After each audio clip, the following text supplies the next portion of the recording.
यह कहानी है एक डरावनी रात की। किसी गांव में बंटी नाम का एक लड़का रहता था। वह परीक्षा देने के लिए गुजरात जा रहा था। ठंडी का दिन था। चारों तरफ से कोहरा छाया हुआ था। आमने सामने भी कोई नहीं दिख रहा था। पूरे 15 घंटे के बाद वह गुजरात पहुंच गया था। परीक्षा अगले दिन थी, इसीलिए वह एक होटल में रहने के लिए सोचा। रात हो गई थी और कहीं भी उसे उसके बजट में सस्ता होटल मिल नहीं रहा था। काफ़ी ढूंढने के बाद उसे एक सस्ता होटल मिला। वह उस होटल में एक कमरा बुक करवाया और जब वह कमरे में गया तो देखा कि कमरे के चारों तरफ जाले लगे हुए थे।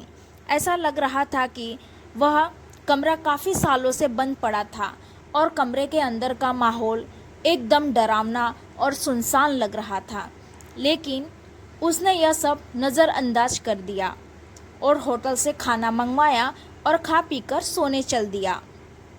जब वह सो रहा था तो लगभग रात के 1 बजे के करीब उसे किसी पायल के घुंघरू की आवाज़ सुनाई दी।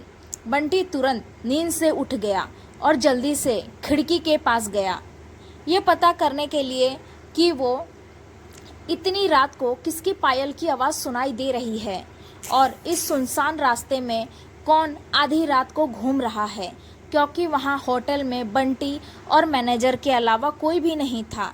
तो फिर किस औरत की पायल की आवाज़ सुनाई दे रही है। बंटी खिड़की पर काफ़ी देर तक खड़ा रहा, लेकिन उसे कोई भी दिखाई नहीं दिया। फिर उसने अपने कमरे से मैनेजर को फ़ोन किया और उसे बताया कि मुझे इतनी रात को कब से किसी की पायल की आवाज़ सुनाई दे रही है, आपको भी दे रही है क्या? मैनेजर ने कहा कि सर ऐसी कोई बात नहीं है, आपको हवा से ऐसा लग रहा होगा। वैसे भी ये जंगली इलाका है, यहाँ पर तो हल्की हवा भी तूफान के जैसे लगती है। आप सो जाइए, ऐसी कोई बात नहीं है। बंटी मैनेजर की बात पर भरोसा करके फिर से सोने चला गया। कुछ देर बाद उसे दोबारा वही पायल की आवाज़ पहले से भी ज़्यादा तेज सुनाई देने लगी। इस बार उसने अपने कमरे का दरवाज़ा खोला और सीधा होटल के बाहर देखने के लिए चल गया। जब वह बाहर आया तो देखा कि एक काफ़ी लंबी औरत है जो सफ़ेद साड़ी पहने हुई थी।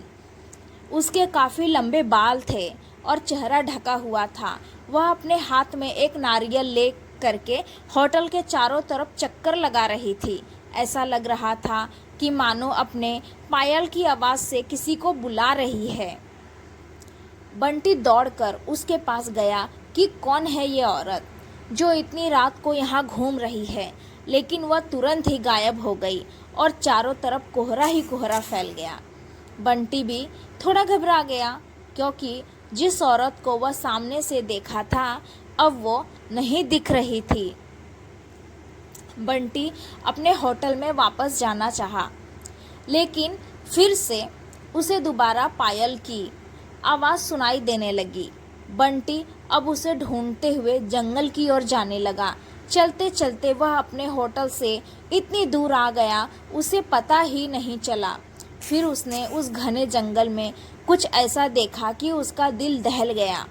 उसने देखा कि इस औरत ने एक पीपल के पेड़ के नीचे 5-6 लाश रखी थी और बारी बारी से एक एक को नोच नोच कर खा रही थी। उसका मुंह खून से लथपथ था और चेहरा भी एकदम डरावना था। बंटी जब से यह देखा तो उसके पांव तले जमीन खिसक गई।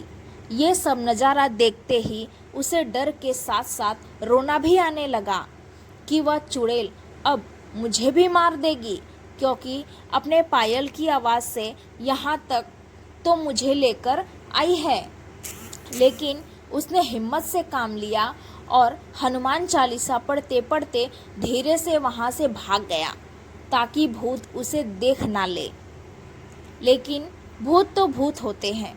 बंटी जैसे ही वहाँ से भागने की कोशिश किया, वो चुड़ैल अचानक उसके सामने आ गई और उसे इशारों से अपने अड्डे पर ले जाने लगी, जहाँ पर उसने लाशें रखी थी।